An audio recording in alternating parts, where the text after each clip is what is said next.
The flames rose 30 feet into the black California sky, turning night into hellish daylight. Inside that inferno, horses screamed, and one woman kept running back through the fire. Cole Barrett watched his mail-order bride disappear into the burning barn for the fourth time, and something broke inside his chest. This was the woman he'd married sight unseen 6 months ago. This was the stranger from Kansas he'd treated like hired help. And now she was going to die saving his horses while he stood frozen in the dirt. But we're getting ahead of ourselves. This story doesn't start with fire. It starts with desperation, a newspaper advertisement, and a young woman with absolutely nothing left to lose. Stay with me until the end, hit that like button, and comment what city you're watching from so I can see how far this story travels. Because what you're about to hear is how two broken people built something no outlaw, no drought, and no hardship could ever destroy. The advertisement sat on the kitchen table for 3 days before Evelyn Mercer could bring herself to touch it again. Wanted. Wife for California rancher. Must be strong, healthy, and prepared for hard work. No delicate constitutions, no romantic expectations. Practical arrangement only. Railroad fare provided upon acceptance. She'd cut it from the Kansas City Times with hands that shook, not from fear, but from the kind of exhausted desperation that settles into your bones after watching everything fall apart. The ranch was gone. Her father was 6 months in the ground. Her brother Thomas had sold what remained to cover debts she didn't even know existed, then disappeared toward the Colorado silver mines without a backward glance. 23 years old, and Evelyn had exactly $47, 2 dresses, her mother's silver hairbrush, and a gelding named Rusty that Thomas had been too drunk to remember to sell. You can't be serious about this. Mary Patterson stood in the doorway of what had been Evelyn's home until the banker's notice came. Mary had been her closest friend since childhood, but right now her voice carried that careful tone people used when they thought you were making a mistake.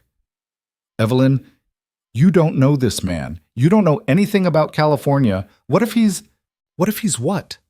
Evelyn didn't look up from the letter she was writing. Her penmanship had always been good.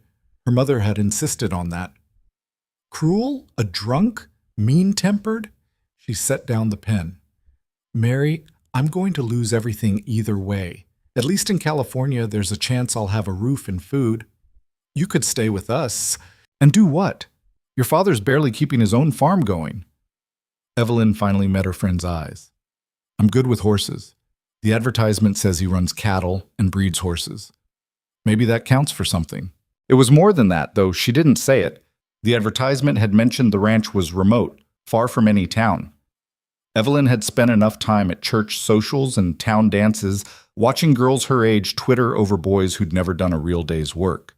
She'd watched her father break his back trying to hold on to land, watched her mother fade from pneumonia one winter when the doctor never came because the roads were too bad. She knew what the frontier actually was. And if this Cole Barrett wanted someone practical, someone who understood that survival mattered more than sentiment, then maybe she was exactly what he needed. Even if the thought of marrying a complete stranger made her stomach clench, the response came faster than she expected. 2 weeks later, a telegram arrived with rail tickets and instructions to arrive in San Francisco on October 15th. Someone named Cole Barrett would meet her at the station. That was it. No pleasantries. No questions about her interests or her family, just a date and a location. Evelyn sold what little furniture remained, said goodbye to Mary with dry eyes because crying wouldn't change anything, and boarded the train west with Rusty loaded in the stock car. The journey took 5 days. She spent most of it staring out the window, watching the landscape change from familiar prairie to alien desert to mountains that seemed to scrape the sky. Other passengers tried to make conversation. An older woman warned her about the rough characters in California. A salesman offered investment advice she hadn't asked for, but Evelyn kept her responses short. She was good at that. Her father used to joke that she could outweight a fence post. By the time the train pulled into San Francisco, she'd convinced herself this was just another kind of work. Marriage to a stranger couldn't be harder than breaking horses or dragging calves out of mud. She just had to be useful enough to keep. The platform was chaos. Steam hissed from the locomotive, porters shouted, families reunited with tears and embraces. Evelyn stood next to Rusty's crate with her 2 bags, searching the crowd for someone who looked like he might own a cattle ranch. She almost missed him. Cole Barrett wasn't what she'd pictured. She'd imagined someone older, weathered, maybe desperate enough himself to advertise for a wife. But the man walking toward her was probably 30 at most, tall and broad-shouldered, with dark hair that needed cutting and a face that would have been handsome if he ever smiled. He wore work clothes, canvas pants, scuffed boots, a shirt that had seen better days, and moved with the careful economy of someone who didn't waste energy. He stopped 3 feet away and looked her over. Not leering, just assessing, like he was evaluating livestock. "Evelyn Mercer?" His voice was deep, flat. Not unfriendly, but not warm either. "Yes." She lifted her chin. She was 5'6", not delicate, with her dark blonde hair already escaping its pins from the journey. She knew she looked tired. "Mr. Barrett?" "Cole." He glanced at Rusty. "You brought a horse." "The advertisement said you bred horses. I assumed you'd have space." Something flickered in his expression. Surprise, maybe? Or approval. "You broke into saddle?" "Yes. And he's got good wind. He'll work." Cole nodded once. "We're 2 hours north. I've got a wagon. You had dinner?" "No." "There's a place near the dock. We'll eat, then head out." He picked up both her bags like they weighed nothing and started walking. Evelyn followed, leading Rusty, trying not to notice the way other women on the platform stared at Cole or the way he ignored them completely.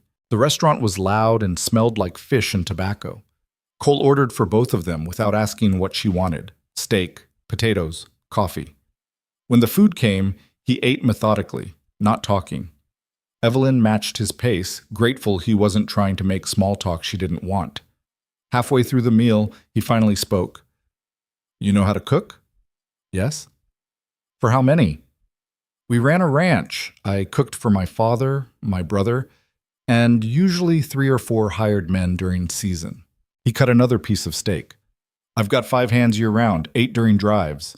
I can manage that." "Laundry?" "Yes." "Mending?" "Yes." He took a drink of coffee, studying her again over the rim of the cup. "Why'd you answer the advertisement?" Evelyn set down her fork. "Because I needed to. My father died.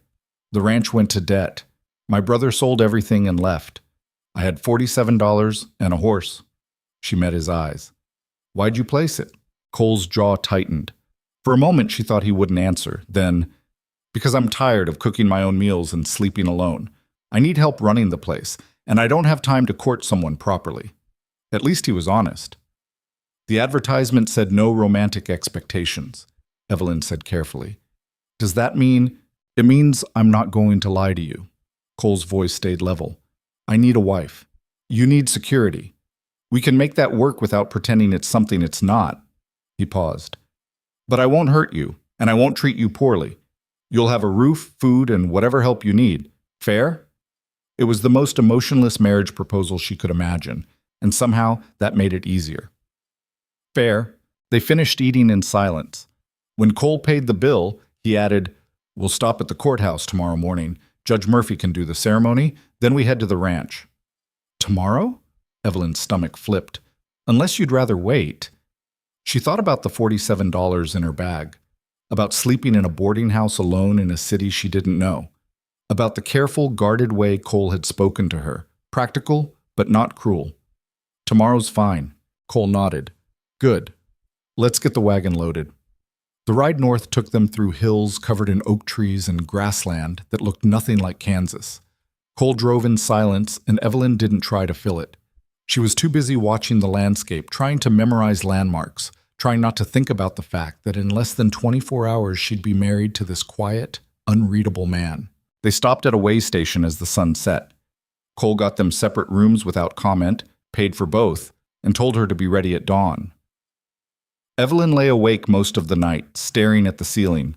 She'd made harder choices. She'd buried her mother during a blizzard. She'd watched her father die slow from a fall that broke something inside him the doctors couldn't fix. She could do this. She had to. The courthouse was small and smelled like old paper.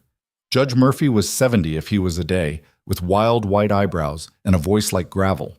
He asked Cole if he took Evelyn as his lawfully wedded wife. Cole said, "I do," like he was confirming a livestock purchase. He asked Evelyn the same question. She looked at Cole. This stranger she'd known for less than a day, and thought about the alternative. Thought about going back to Kansas with nothing. Thought about her mother's voice saying, "You do what you have to, Evelyn, and you do it without complaining." "I do." Judge Murphy pronounced them married, had them sign the certificate, and that was it. No kiss, no celebration. Cole paid the judge, folded the marriage certificate into his jacket, and led Evelyn back to the wagon. "You hungry?" he asked as they climbed aboard. "Not particularly." "We'll stop at noon. Ranch is still 6 hours out." They drove in silence again, the rhythm of the horses' hooves filling the space where conversation should have been. Evelyn watched the land change. More hills, fewer trees, wider skies. It felt both empty and full at the same time, like the world had more room to breathe out here. Around midday, Cole finally broke the silence. "You really know horses?" Evelyn glanced at him. "Yes." "How well?" "Well enough to gentle a 3-year-old Mustang my father brought home half wild. Well enough to treat colic, reset a thrown shoe, and tell when a mare's about to foal." She paused. "Why?" Cole's expression didn't change, but something in his shoulders relaxed slightly. "Because we've got 23 horses right now. 15 are broke to saddle. The rest are young stock, and 2 of them are mean as hell. If you can actually work with them, that helps." "I can work with them." He nodded once. "Good." They stopped to water the horses and eat the bread and cheese Cole had packed. Evelyn stretched her legs, feeling the stiffness from 2 days of travel settling into her back. Cole watched her move, and she realized he was still assessing, trying to figure out if she'd hold up or break. "I'm stronger than I look," she said. "You'd have to be, answering an advertisement like that." "You wrote it." "Yeah." Cole leaned against the wagon. "My foreman said I was crazy. Said no decent woman would answer something that blunt." "Maybe I'm not decent." That got a reaction. The corner of his mouth twitched. Not quite a smile, but close. "Maybe I don't need decent. I need capable." "Then we'll get along fine." They reached the ranch as the sun was setting, painting the hills gold and orange. The house was bigger than Evelyn expected. 2 stories, wood frame, with a wide porch that wrapped around the front. The barn sat 50 yards away, solid and well-maintained. Beyond that, corrals and pastures stretched toward the hills. Cole pulled the wagon to a stop. "This is it." Evelyn climbed down slowly, taking it all in. It was remote. She couldn't see another building in any direction. But it was beautiful in a raw, unfinished way, like the land was still deciding what it wanted to be. A man emerged from the barn, older, maybe 50, with gray streaking his beard. He looked at Evelyn with undisguised surprise. "You actually went through with it," he said to Cole. "This is Evelyn. Evelyn, that's Hank. He's the foreman." Hank touched his hat brim. "Ma'am, welcome to the Barrett Ranch. Hope you know what you're getting into." "I'm learning," Evelyn said. Cole grabbed her bags. "I'll show you the house. Hank, get Rusty settled in the barn." The inside of the house was clean but Spartan. A main room with a fireplace, a kitchen that looked functional but joyless, and upstairs, 3 bedrooms. Cole set her bags down in the largest one. "This is yours," he said. "Mine's across the hall." Evelyn looked at him sharply. "Separate rooms." "For now, unless you'd prefer otherwise." She should have felt relieved. Instead, she felt strangely uncertain. "The advertisement said you wanted a wife. Doesn't that usually mean—" "It means what we decide it means." Cole's voice was steady. "I'm not going to force anything. When you're ready, you tell me. Until then, you've got your own space." It was the kindest thing he'd said yet, and it caught Evelyn off guard. She set her bags on the bed, suddenly aware of how exhausted she was. "Thank you," Cole nodded. "Get some rest. Tomorrow I'll show you around. You'll meet the rest of the men at breakfast." He paused in the doorway. "Evelyn?" "Yes?" "I'm glad you came." He was gone before she could respond, his boots heavy on the stairs.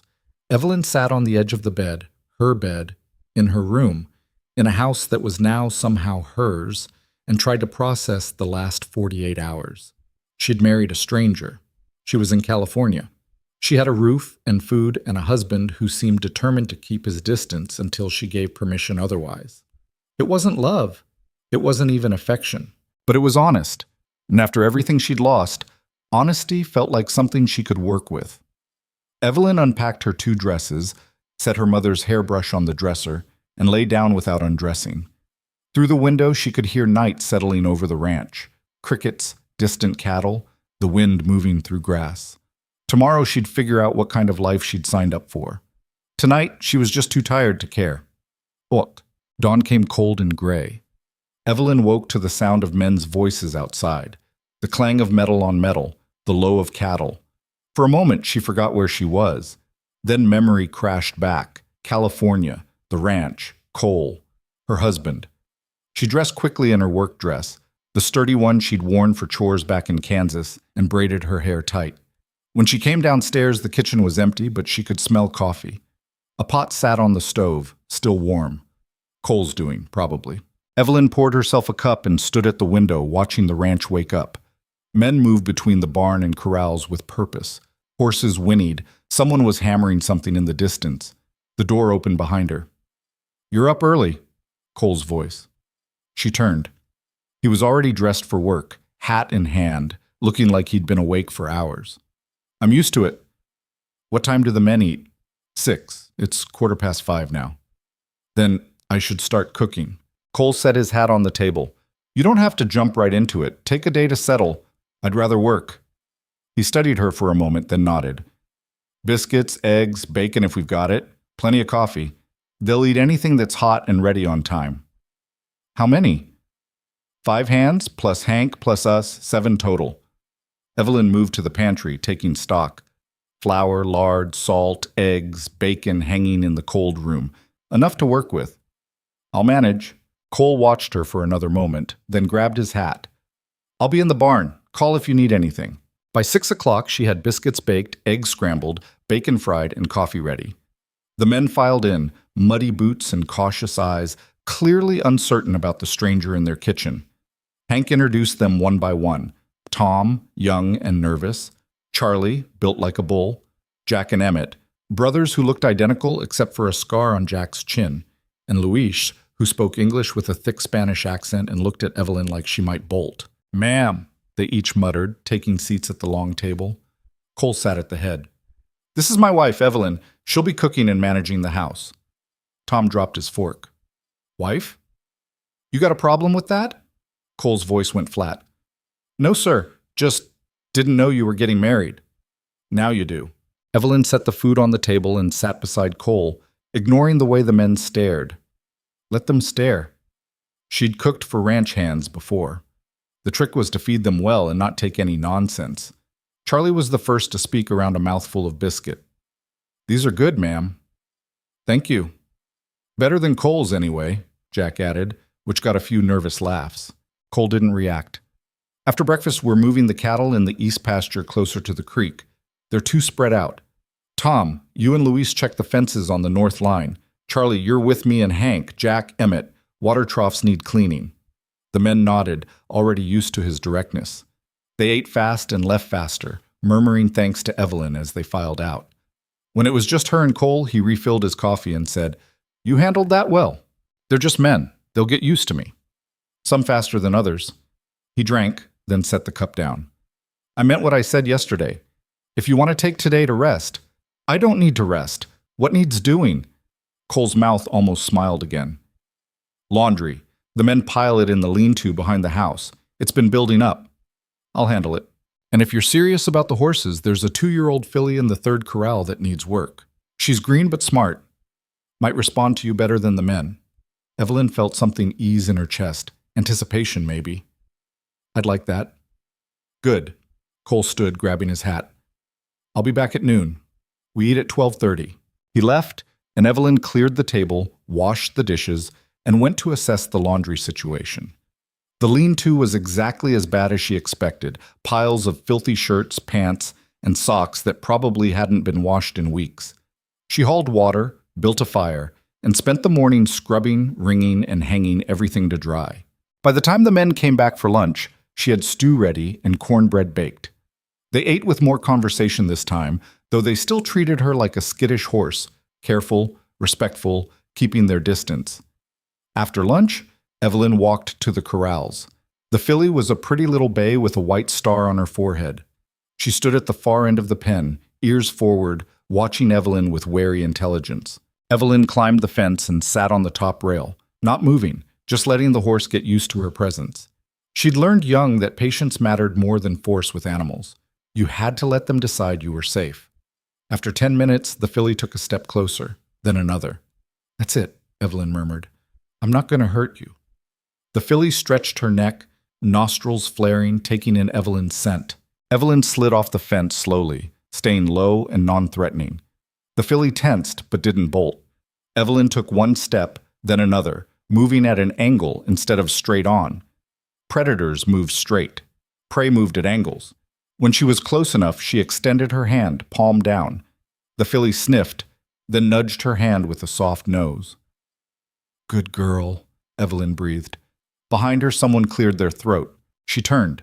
Hank stood outside the corral, arms folded, watching with an expression she couldn't quite read. "She let you touch her," he said. "She's just scared, not mean."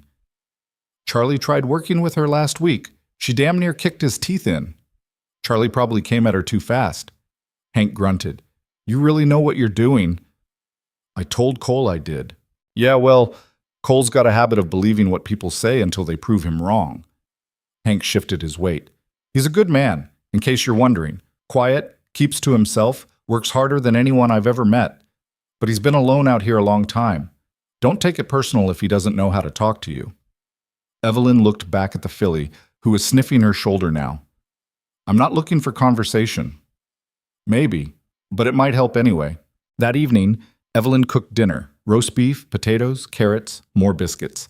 The men ate like they were starving, and for the first time Tom actually smiled at her. "This is real good, Mrs. Barrett." Mrs. Barrett. The name felt strange. "Thank you." After dinner, the men drifted toward the bunkhouse. Cole stayed, helping her clear the table in silence. When the dishes were done, he said, "Hank told me you got the filly to approach you." "She's not difficult, just needs time. Charlie said she was unbreakable." "Charlie was wrong." Cole leaned against the counter, studying her. "You're not what I expected." "What did you expect?" "Someone softer, someone who'd need more help." Evelyn dried her hands on a towel. "Would you have preferred that?" "No." He said it without hesitation. "I don't have time to coddle anyone. I need someone who can handle this life." "Then you got what you asked for." Something passed between them. Understanding, maybe. Recognition. They were both here because they needed to be, not because they wanted to be. But that didn't mean it couldn't work. Cole cleared his throat. "I'm heading to bed. You need anything before I go up?" "No, I'm fine." He nodded, grabbed his hat, and paused at the stairs. "Evelyn?" "Yes?" "You did good today." It was a small thing, but it felt like more. Like maybe he saw her as more than just the stranger he'd married out of necessity. "Thank you." That night, lying in her bed, Evelyn listened to the sounds of the ranch settling. The creak of the house, the distant call of a coyote, the wind rattling the window. Across the hall, she could hear Cole moving in his room, the soft thud of boots hitting the floor. She thought about the filly, about the way the men had started to relax around her, about Cole's quiet, "You did good today." It wasn't much, but it was a start, and Evelyn had built a life from less before. The first week passed in a blur of work that never seemed to end. Evelyn woke before dawn, cooked breakfast for 7 hungry men, cleaned the kitchen, hauled water, scrubbed laundry, mended torn shirts and pants, cooked lunch, weeded the vegetable garden she'd found half dead behind the house, cooked dinner, cleaned again, and fell into bed so exhausted she barely remembered her own name. Cole worked just as hard. She'd see him heading out before sunrise, watch him come back at noon covered in dust or mud, then disappear again until dinner. He was everywhere, fixing fences, moving cattle, breaking horses, hauling feed, checking water sources. The man never stopped. The hands followed his lead. They worked brutal hours without complaint, and Evelyn realized quickly that this wasn't a ranch where anyone coasted. You pulled your weight or you left. By the end of that first week, her hands were raw from lye soap and her back ached constantly. But she'd also earned something she hadn't expected: respect. It started small. Charlie stopped tracking mud into the kitchen after she gave him one hard look. Tom started saying please and thank you without prompting. Luis brought her vegetables from his own small garden plot behind the bunkhouse, muttering something in Spanish she didn't understand, but that sounded kind. And Cole noticed things. When she mentioned the stove wasn't heating evenly, he fixed it that night. When she struggled with a stuck window in the kitchen, he replaced the frame. He didn't say much, just did the work and moved on. But it was Hank who finally put words to what was happening. She was hanging laundry on the second Monday when he wandered over, coffee cup in hand, squinting against the morning sun. "You're settling in," he observed. Evelyn pinned one of Cole's shirts to the line. "I'm trying." "No, you are. The men like you. That's not easy to earn out here." "I'm just doing what needs doing." Hank took a sip of coffee. "Most women would have run screaming by now. This isn't an easy life." "I didn't come here looking for easy." "Yeah, I'm starting to see that."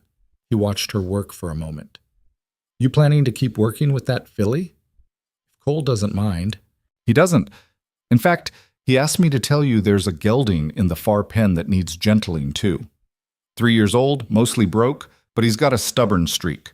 Won't take a bit without a fight." Evelyn felt that familiar pull. The challenge of a difficult horse, the satisfaction of earning trust. "I'll look at him." "Thought you might." Hank set his empty cup on the fence post. "You ride Western or English?" "Western. My father didn't have patience for English saddles." "Good. We've got a cattle drive coming up in 3 weeks. Cole's thinking about having you ride along." That stopped her cold. "What?" "You heard me. We move about 200 head to auction in Sacramento twice a year. Takes 4 days out, 4 days back. It's hard riding, long hours, sleeping on the ground, but we're short a man this season. Jack's brother Emmett threw his back out last week and can't sit a horse." Hank's eyes glinted with something like amusement. "Cole thinks you might be able to fill in." "He didn't mention it. He's not great at mentioning things, but he watches. He sees how you handle the horses, how you don't complain, how you keep up, so I'm mentioning it for him." Hank picked up his cup. "Think about it. Let him know by the end of the week." He walked off, leaving Evelyn standing there with a wet shirt in her hands and her mind spinning. A cattle drive. 4 days of hard riding through country she didn't know, working alongside men who were still getting used to having her around. It was dangerous, exhausting, and completely insane. She wanted to do it so badly it scared her. That night at dinner, Cole was quieter than usual.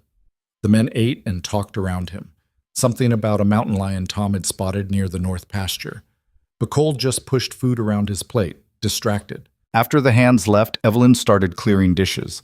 Cole stood to help, which had become routine, but he moved slowly, favoring his left side. "You hurt?" she asked. "Just sore. Took a fall this afternoon working that gelding Hank mentioned." "Bad fall?" "Bad enough." He carried plates to the sink. "Horse threw me into a fence post, caught me in the ribs." Evelyn set down the pot she was holding. "Let me see." "It's fine." "Cole, let me see." He hesitated, then unbuttoned his shirt enough to reveal his left side. A bruise the size of a dinner plate spread across his ribs, already turning deep purple. "That's not fine," Evelyn said flatly. "That might be cracked." "It's not cracked. I'd know." "You need to bind it." "I don't have time to—" "Sit down." Something in her voice made him listen. He sat at the table while she found clean strips of cloth in the linen chest. When she came back, he'd removed his shirt completely, and she tried not to notice the scars scattered across his back and shoulders. Old injuries, the kind you got from years of hard living. "This is going to be tight," she warned. "I know." She wrapped the binding carefully, trying not to press too hard on the bruise, but making sure it was secure enough to support the ribs. Cole's jaw tightened, but he didn't make a sound. When she finished and tied it off, he tested the movement gingerly. "Better. Thank you." "You should rest tomorrow." "Can't. We've got too much work." "Then don't fall off any more horses." That got a short laugh out of him. An actual laugh, rough and surprised. "I'll try." He put his shirt back on slowly, and Evelyn went back to the dishes. They worked in silence for a while, the comfortable kind that didn't need filling. Finally, Cole spoke. "Hank talked to you about the drive." "He did." "What do you think?" Evelyn kept scrubbing. "I think it sounds hard and dangerous and like something I'd probably be terrible at." "That's not an answer. I want to do it." She set down the plate and turned to face him. "But I don't want to slow you down or put anyone at risk because I'm inexperienced." Cole leaned against the counter, watching her with that assessing look she was getting used to. You won't slow us down. You ride better than half the men I've hired over the years, and you're tougher than most of them too. He paused. But it's your choice. No one's going to force you. If I go, will the men have a problem with it? Probably. But they'll get over it. And you? Will you have a problem with it? Cole's expression didn't change, but something shifted in his eyes. No, I think you can handle it, and I'd rather have you riding with us than someone I have to train from scratch. It wasn't exactly a compliment, but coming from Cole, it felt like one. Then I'll do it, Evelyn said. Cole nodded once. Good. We leave the second week of November. Between now and then, you'll need to practice long hours in the saddle. Hank can work with you on that. Over the next 2 weeks, Evelyn learned just how serious Cole had been about practice. Hank had her in the saddle by 6 every morning, riding the property lines, checking fences, moving cattle from pasture to pasture. Her thighs screamed in protest for the first 3 days, but she gritted her teeth and kept going. Rusty proved himself worth every bit of effort she'd put into training him. He had good cow sense, moved easily through rough terrain, and didn't spook it much. Hank watched them work together and grunted approval. That's a solid horse, he said one afternoon as they moved a small group of cattle toward a different grazing area. Where'd you get him? He was my father's. Bred him from a Mustang mare and a quarter-horse stud. Smart cross, he's got the endurance and the smarts. They worked in companionable silence, pushing the cattle through a narrow gate. Evelyn had forgotten how much she'd missed this, the work, the challenge, the feeling of being useful in a way that mattered. That night, Cole asked her about the gelding she'd been working with. He's coming along, she said. Still fights the bit, but he's starting to trust me. Give him another week and I think he'll be solid. You've got a touch with them, Cole cut into his steak. Better than most men I've hired. My father always said horses respond to patience, not force. Your father sounds like he knew what he was talking about. Evelyn's chest tightened. He did. About horses, anyway. She paused. He wasn't great with money, or trusting the right people, but he understood animals. Cole nodded slowly. My father was the same. Good with cattle, terrible with everything else. Drank himself to death when I was 19 and left me with this place and more debt than I knew what to do with. It was the most personal thing he'd ever told her. Evelyn set down her fork. How'd you keep it? Worked every hour there was. Sold off half the land, kept the best grazing areas. Hired Hank, who knew more than I did and was willing to teach me. Barely slept for 3 years. He took a drink of water. Eventually, the debt cleared. But it was close. Is that why you don't trust easy? The question came out before she could stop it. Cole's eyes met hers. Probably. You learn quick out here that people will promise you anything and deliver nothing. Better to keep your expectations low. Is that what you did with me? Kept your expectations low? At first. He didn't look away. But you're proving me wrong. Something warm unfurled in Evelyn's chest. Pride, maybe? Or the beginning of something more complicated. She looked down at her plate. I'm just doing the work. You're doing more than that. The men respect you. The ranch runs smoother with you here, and you haven't complained once, even though I know this isn't what you probably imagined for your life. What did you imagine for yours? Evelyn asked quietly. Cole was silent for a long moment. I don't know. I stopped imagining things a long time ago. I just focused on surviving. Maybe that's enough. Maybe. But the way he said it made Evelyn wonder if he was starting to want more than just survival. If maybe they both were. The week before the drive, a storm rolled through that turned the world gray and cold. Rain hammered the roof for 2 straight days, and the men worked in mud that sucked at their boots and made every task twice as hard. Evelyn spent those days cooking extra food, keeping the fire going, and making sure everyone had dry clothes to change into. On the second night, Cole came in soaked to the bone, shivering, and looking more exhausted than she'd ever seen him. There's hot water on the stove, she said. Go upstairs and get out of those wet things. I'll bring you something to eat. For once, he didn't argue. 20 minutes later, she knocked on his door with a plate of food and a cup of coffee. Come in. He was sitting on the edge of his bed in dry clothes, hair still damp, staring at nothing. The bruise on his ribs had faded to yellow-green, but he moved like everything hurt. Evelyn set the plate on the small table by the window. You need to rest. Can't. We've got 2 sections of fence down from the storm. If we don't fix them tomorrow, the men can handle it for 1 day. Cole shook his head. I don't ask them to do anything I won't do myself. That's admirable and stupid at the same time. He looked up at her, surprised. What? You're half dead on your feet. If you go out tomorrow and collapse, who's going to run this place? Who's going to lead the drive next week? Evelyn crossed her arms. You can't take care of everyone else if you don't take care of yourself. Cole's jaw tightened. I've been doing this for 10 years without help. Well, now you have help, so use it. They stared at each other, neither willing to back down. Finally, Cole exhaled roughly. Fine. I'll rest tomorrow morning, but I'm checking the fences in the afternoon. Good enough. She turned to leave, but his voice stopped her. Evelyn? Yeah? Why do you care? It was a fair question. She barely knew him. Their marriage was practical, not romantic. She owed him security and housework, not concern for his well-being. But somewhere over the past month, that had shifted.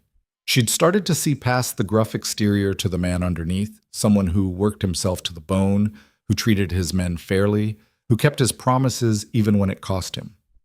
Someone lonely and guarded, just like her. Because if something happens to you, this whole place falls apart, she said, and I've got nowhere else to go. It was partially true, but not the whole truth, and they both knew it. Cole nodded slowly. Get some rest. Tomorrow's going to be long either way. The fences got fixed, the storm passed, and 3 days later they started preparing for the drive in earnest. Charlie and Luis went ahead to scout the route and set up camps. Tom stayed behind to watch the ranch with Emmett, who was still recovering. That left Cole, Hank, Jack, and Evelyn to move 200 head of cattle through 80 miles of California terrain. The night before they left, Evelyn packed supplies: dried beef, beans, coffee, cornmeal, salt. She'd be cooking on an open fire for 4 days, and there was no room for error. Too little food and the men would go hungry. Too much, and they'd be carrying dead weight. Cole found her in the kitchen well past midnight, still organizing. You should sleep, he said. So should you. He leaned against the doorframe. Nervous? Terrified. Good. That means you're paying attention. He stepped into the room. You've got good instincts, Evelyn. Trust them. If something feels wrong, say so. If you need help, ask. The men won't think less of you for it. What if I can't keep up? You will. How do you know? Cole's gaze was steady. Because you haven't failed at anything yet. And I don't think you're the type to start now. They left at dawn. The cattle were already restless, sensing the movement, and it took an hour just to get them organized into a loose group headed in the right direction. Evelyn rode point with Hank, while Cole and Jack worked the flanks, keeping stragglers from wandering off. The first day was chaos. Cattle broke away every few miles, forcing someone to chase them down and herd them back. The sun beat down mercilessly, and dust got into everything: eyes, mouth, lungs. By the time they stopped for the night, Evelyn's throat was raw, and her body ached in places she didn't know could hurt. But she didn't complain. She unsaddled Rusty, rubbed him down, set up her bedroll, and started cooking. The men ate without talking, too tired for conversation, and collapsed into sleep as soon as the food was gone. Cole sat by the fire, checking his map by firelight. Evelyn poured him coffee and sat down nearby. How'd we do? Better than I expected. We made good time. He looked at her over the rim of the cup. You holding up? Barely. That's honest. You want me to lie? No. He folded the map. Tomorrow's harder. We've got a river crossing around midday. Current's strong this time of year. Cattle spook easy in water. What do you need me to do? Stay upstream. Keep them moving forward. Don't let them bunch up or they'll panic. He paused. And if you go in, let go of the saddle and swim for shore. Don't try to hold on. Evelyn's stomach dropped. You think I'll fall? I think it's possible, so I'm telling you what to do if it happens. The crossing was every bit as bad as Cole had warned. The river ran fast and cold, churning brown with silt. The cattle balked at the bank, eyes rolling, and it took 20 minutes of shouting and pushing to get the first ones into the water. Evelyn urged Rusty in behind them, feeling the current grab at his legs immediately. The horse fought to keep his footing, and she leaned forward, talking to him in a steady stream of nonsense just to keep him calm. Halfway across, a steer panicked and plowed into the animal next to it. The impact created a chain reaction, cattle bumping into each other, bawling, trying to turn back. The whole herd threatened to break apart. "Keep them moving," Cole's voice, hoarse from shouting. Evelyn pushed Rusty forward, waving her hat, yelling until her voice cracked. Slowly, painfully, the cattle settled and kept going. By the time they reached the far bank, her hands were shaking and her legs felt like water. But they'd made it. All 200 head, all 4 riders. Cole rode up beside her as they pushed the herd into a clearing to rest. His hat was gone, lost to the river, and his shirt was soaked through. "That was good work," he said. Evelyn couldn't answer. Her throat was too tight. That night, she sat by the fire trying to eat beans that tasted like dirt and ash. Her hands wouldn't stop shaking. Hank noticed and offered her whiskey from a flask, but she shook her head. "First big crossing's always the worst," he said quietly. "Gets easier." "Does it?" "No, but you get better at pretending it does." Cole sat down across from her, plate in hand. He didn't say anything, just ate in silence. But his presence felt like an anchor, steady, solid, reliable. When Hank wandered off to check the cattle, Cole finally spoke. "You scared?" "Yes." "That's smart. River crossings kill people." He set down his empty plate. "But you didn't freeze. You kept the cattle moving when they tried to turn. That saved us a lot of trouble." "I didn't know what else to do." "Most people don't do anything. They just sit there and hope someone else fixes it." Cole's eyes met hers across the fire. "You're not most people." Evelyn felt heat rise in her cheeks that had nothing to do with the flames. "I'm just trying not to mess this up." "You're not messing anything up. You're doing the work, same as the rest of us." He paused. "Better than some." It shouldn't have mattered so much, his approval. But it did. The third day, Jack's horse threw a shoe and went lame. They lost 3 hours while Cole and Hank worked to replace it with the spare they'd packed. Evelyn kept the cattle bunched and calm, riding slow circles around the herd, watching for trouble. When Cole finally finished, he looked wrung out. "We're behind schedule. We'll have to push hard to make Sacramento on time." They rode until well past dark, navigating by moonlight and instinct. When they finally stopped, everyone was too exhausted to eat. Evelyn forced herself to cook anyway, because skipping meals would only make tomorrow worse. Cole helped her clean up afterward, moving stiffly. The binding on his ribs had come loose during the day, and he'd been favoring that side for hours. "Sit down," Evelyn said. "Let me fix that." He didn't argue, just pulled off his shirt and sat on a log. The bruise had faded almost completely, but she could see new scrapes and cuts from the day's work. As she rewrapped the binding, her hands brushed his skin, and she felt him tense. "Am I hurting you?" "No." His voice was rough. "Just not used to being touched." Evelyn's hands stilled. "When's the last time someone took care of you?" Cole was quiet for a long moment. "I don't remember." Something cracked open in her chest. She finished the binding and tied it off, but she didn't step away. "You don't have to do everything alone anymore. You know that, right?" He looked up at her, and in the firelight his eyes were darker than usual, unguarded in a way she'd never seen. "I'm starting to." The moment stretched between them, heavy with things neither of them knew how to say. Then Cole stood, put his shirt back on, and cleared his throat. "We should sleep. Early start tomorrow." "Right, yeah." But as Evelyn settled into her bedroll that night, she couldn't stop thinking about the look in his eyes, about the way her hands had felt against his skin, about the fact that somewhere along the way, this practical arrangement had started feeling like something else entirely. They reached Sacramento on the 4th day, bone-tired and covered in dust. The auction went smoothly, good prices for the cattle, cash in Cole's pocket, relief all around. He paid the men their bonuses and told them to get a hot meal and a bath before the ride home. Evelyn found a boarding house with a room available. She paid for it with money Cole had given her and stood under a pump in the yard, scrubbing days of grime off her skin until the water ran clear.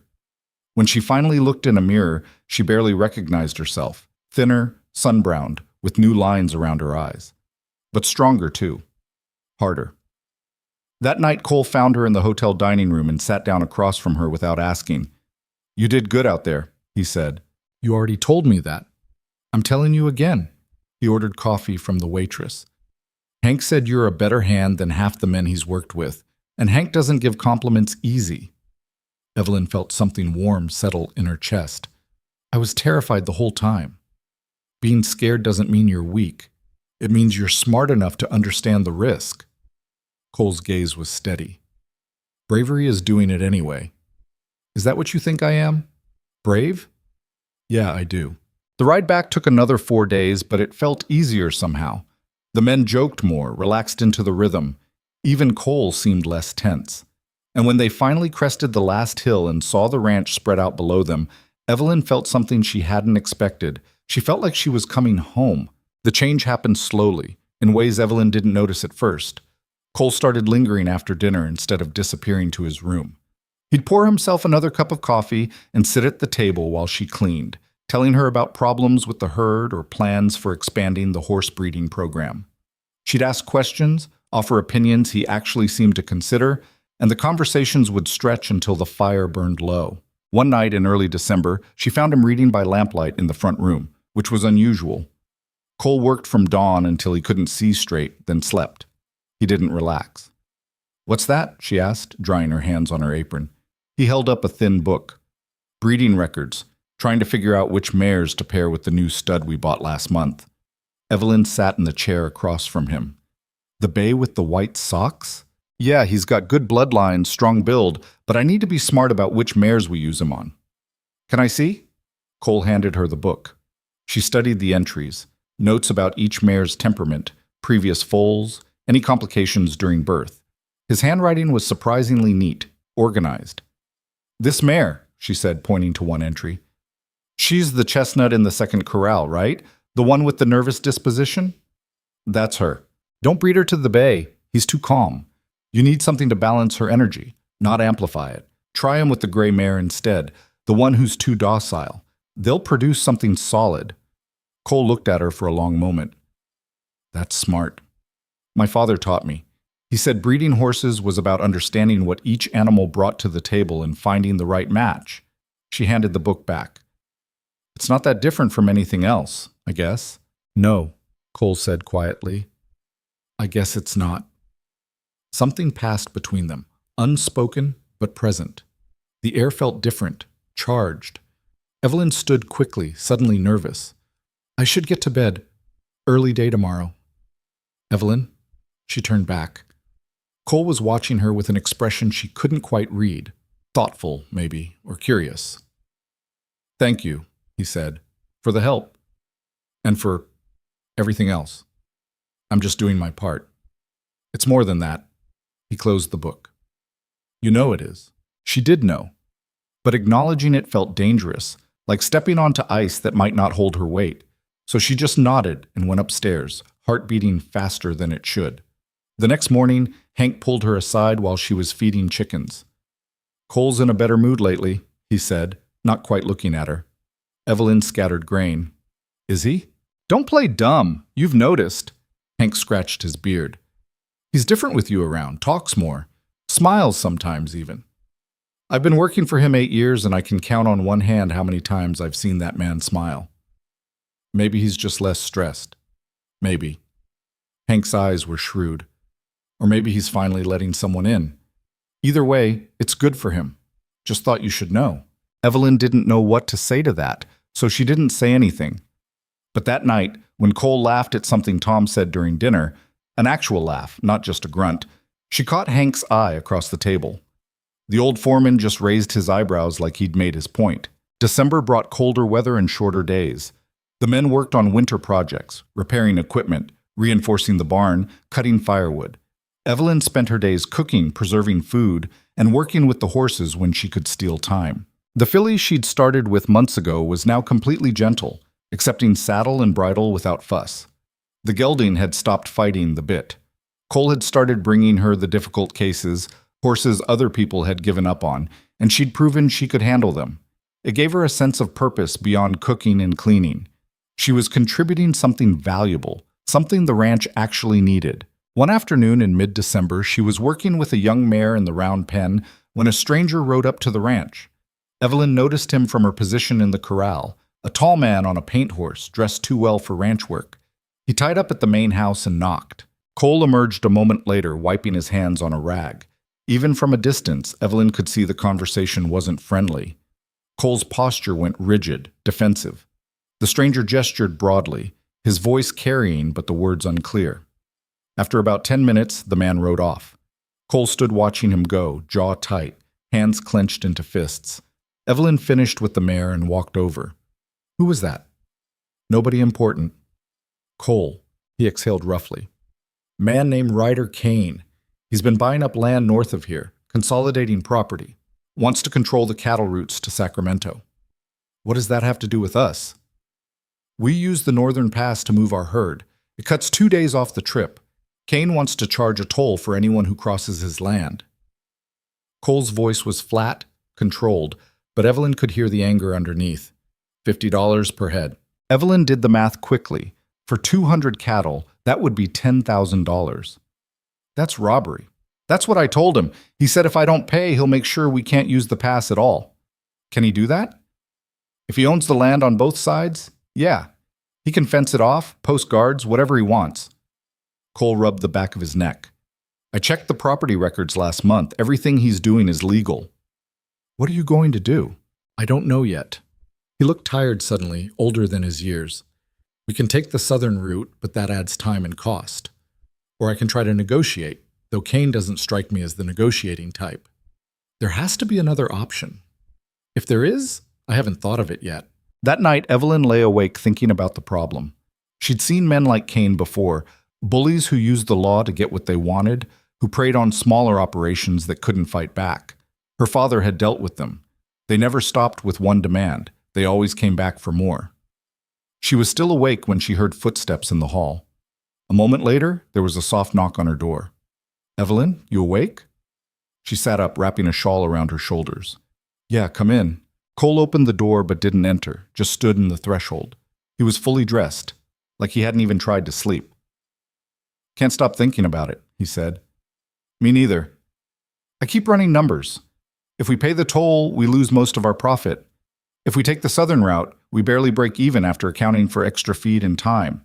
Either way, we're hurting. Evelyn patted the edge of the bed. After a moment's hesitation, Cole came in and sat down, keeping a respectful distance. What if you refused to pay and used the pass anyway? She asked. He'd have men waiting, could get violent. What if you sold the cattle locally instead of driving them to Sacramento? Prices are worse. We'd take a loss. They sat in silence, both turning the problem over. Moonlight came through the window, casting everything in silver and shadow. When I lost the ranch in Kansas, Evelyn said quietly, I kept thinking there had to be a way to save it. Some solution I was missing, but sometimes there isn't a good option. Sometimes you just have to pick the least bad one and live with it. Cole looked at her. That's a hard way to see the world. It's an honest way. Yeah. He scrubbed a hand over his face. I just hate losing, especially to men like Cain. Then don't lose. Find a way to win that he's not expecting. Like what? I don't know yet. But you're smart, Cole. You didn't build this place by giving up when things got hard. He smiled faintly. You trying to give me a pep talk? Is it working? Maybe. They sat together for a while longer, not talking, just existing in the same space. Eventually, Cole stood. I should let you sleep. Cole? Yeah? We'll figure it out.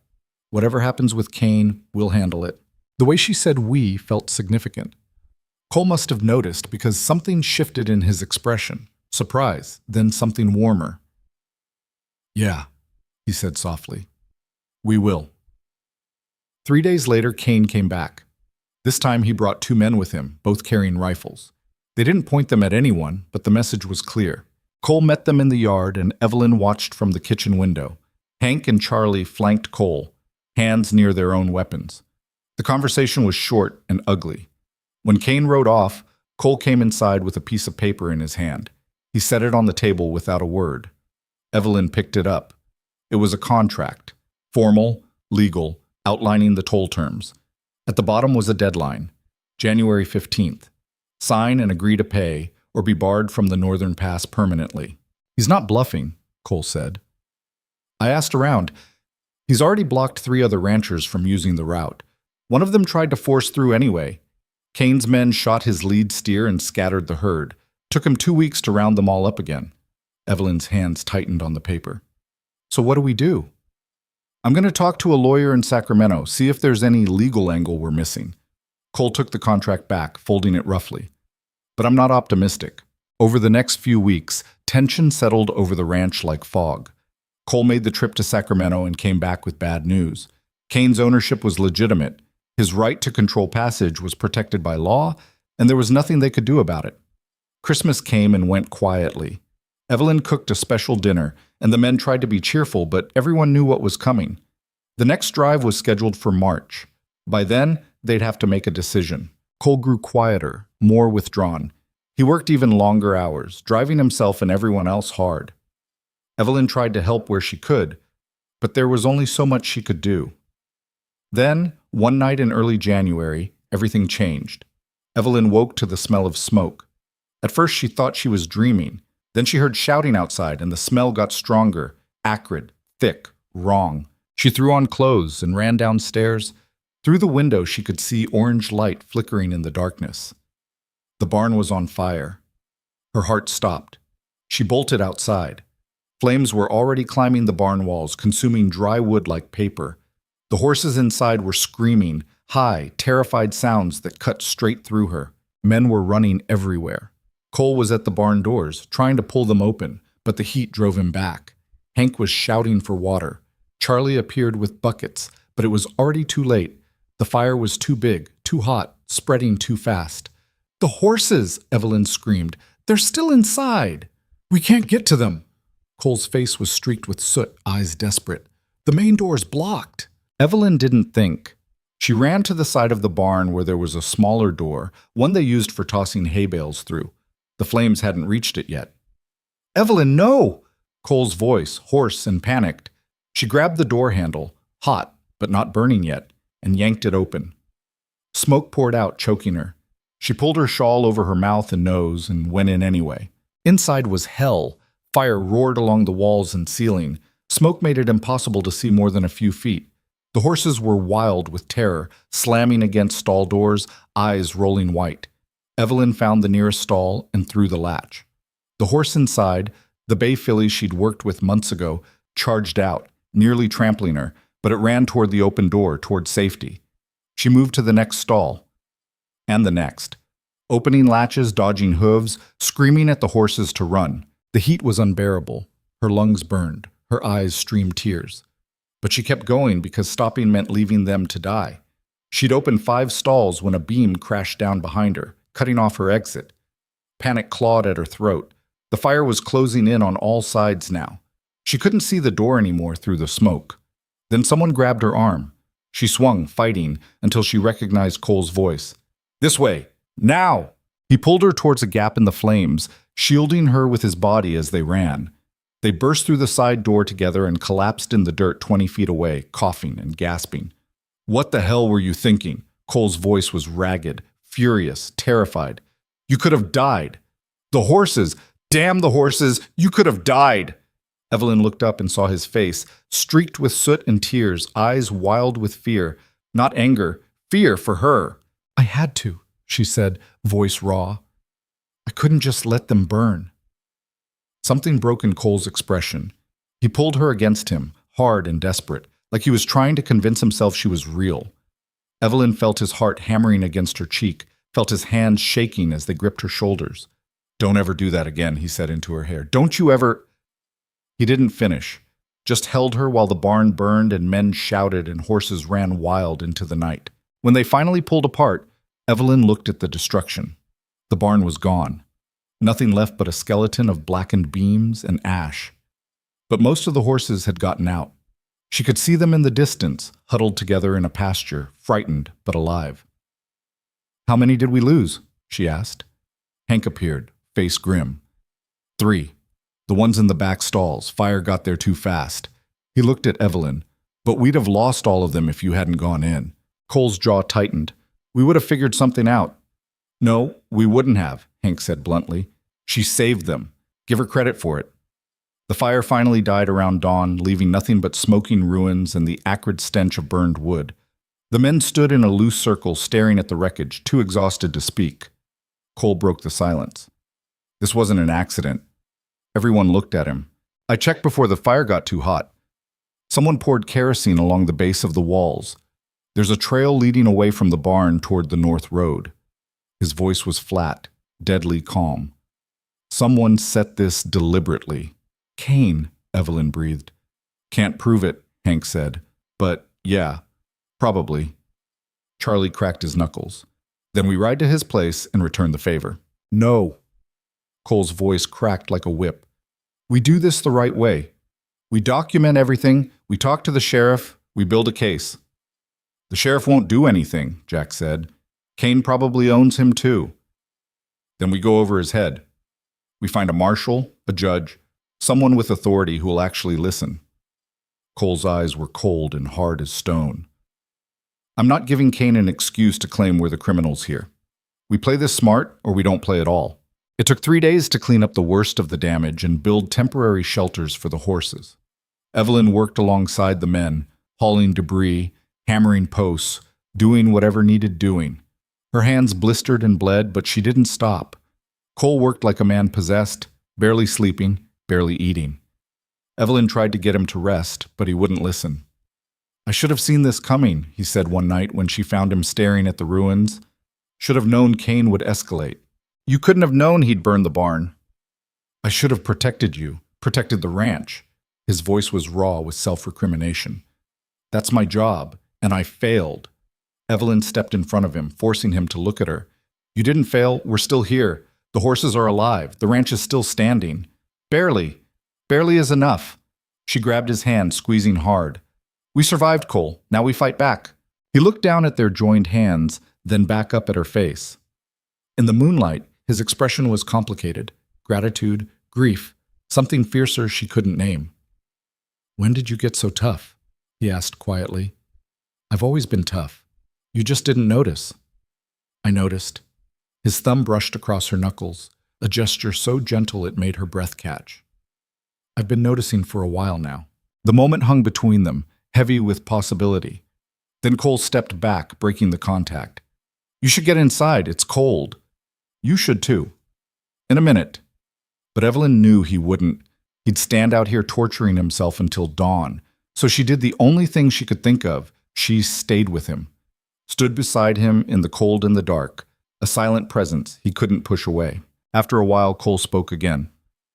I'm going to the sheriff tomorrow. Even if he's in Cain's pocket, I have to try. I'll come with you. No, it could be dangerous. I don't care. You're not doing this alone. Cole looked at her, and something in his face softened. Stubborn woman. You married me. That's on you. The ghost of a smile touched his mouth. Yeah, I guess it is. The sheriff listened to their story with a bored expression that told Evelyn everything she needed to know.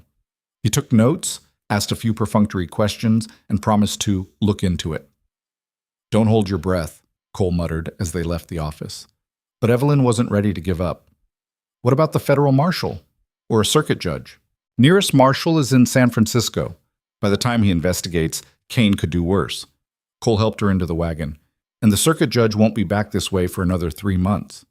So we're just supposed to wait? Let Cain win? I didn't say that. Over the next week, Cole started gathering evidence. He collected statements from the other ranchers Cain had blocked. He documented the fire damage, saved samples of the kerosene-soaked wood. He even hired a private investigator from Sacramento to look into Cain's business dealings. What they found was damning. Cain had a pattern: buy land cheap, force out competition through intimidation or sabotage, consolidate power. He'd done it in 3 different counties, and he was doing it again here. The problem was proving he'd ordered the fire. No witnesses, no confession, just circumstantial evidence that wouldn't hold up in any court. We need someone on the inside, the investigator said during his final report. Someone who works for Cain and is willing to talk. Good luck finding that, Hank said. Cain pays well and scares better. But Cole had an idea. He'd noticed that one of Cain's men, a young ranch hand named Miller, had been fired 2 weeks before the fire for drinking on the job. If Miller had a grudge, maybe he'd be willing to share what he knew. Finding Miller took 3 days. When they finally tracked him down to a boarding house in a town 30 miles south, the man was drunk and bitter. "Cain's a bastard," Miller slurred. "Treated us like dirt, worked us half to death, then threw me out over one mistake." Cole bought him coffee and sobered him up enough to talk. "I need to know about the fire at my ranch. Did Cain order it?" Miller's eyes went crafty. "What's it worth to you?" "Depends on what you know." "I know plenty, but if I talk, Cain will kill me. Not if he's in prison." Miller laughed bitterly. "You think you can put him in prison? Men like Cain don't go to prison. They own the law." "Not this time," Evelyn said quietly. "This time, we have proof. We just need your testimony to tie it together." Miller looked at her, then back at Cole. "You really think you can win?" "I think we have to try." Something shifted in Miller's face. Calculation. Maybe hope. "All right, I'll talk. But I want protection. And money to leave the state after." Cole nodded. "Deal." What Miller told them was exactly what they needed. Cain had ordered the fire personally, hired 2 men to set it, and paid them $500 each. Miller had overheard the whole conversation because he'd been in the barn fetching tack at the time. "He wanted to scare you," Miller said, "make you so desperate you'd sign his contract and pay whatever he asked." Cole's hands clenched into fists. "Did he say anything about targeting the horses specifically?" "Yeah, said animals were expensive to replace. Figured losing them would hurt worse than losing the building." Evelyn felt cold fury settle in her stomach. Cain hadn't just wanted to damage the ranch. He'd wanted to hurt them, make them suffer. They took Miller's statement to a federal marshal in Sacramento, along with all their other evidence. The marshal listened, looked over the documentation, and agreed to open an investigation. "This'll take time," he warned. "Cain's got money and connections. He'll fight every step." "We're not going anywhere," Cole said. The investigation took 6 weeks. During that time, Cain tried everything to intimidate them. His men rode past the ranch at odd hours, making their presence known. Someone poisoned one of the water troughs, though thankfully they caught it before any animals drank. Fences got cut in the middle of the night.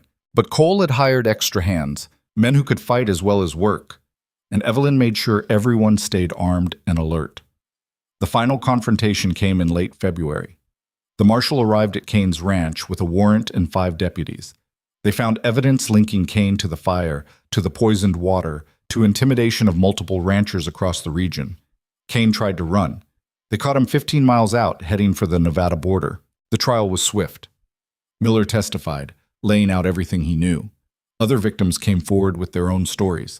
By the end, even Cain's expensive lawyers couldn't save him.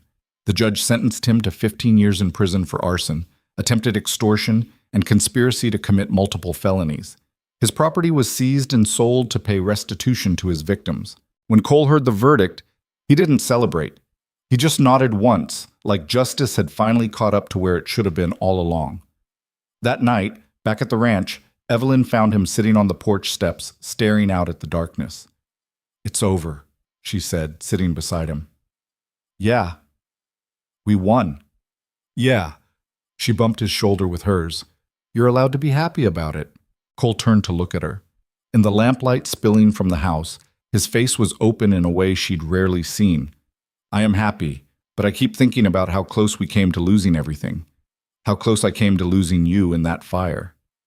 "But you didn't." "Because you were reckless and brave and terrifying." His voice dropped.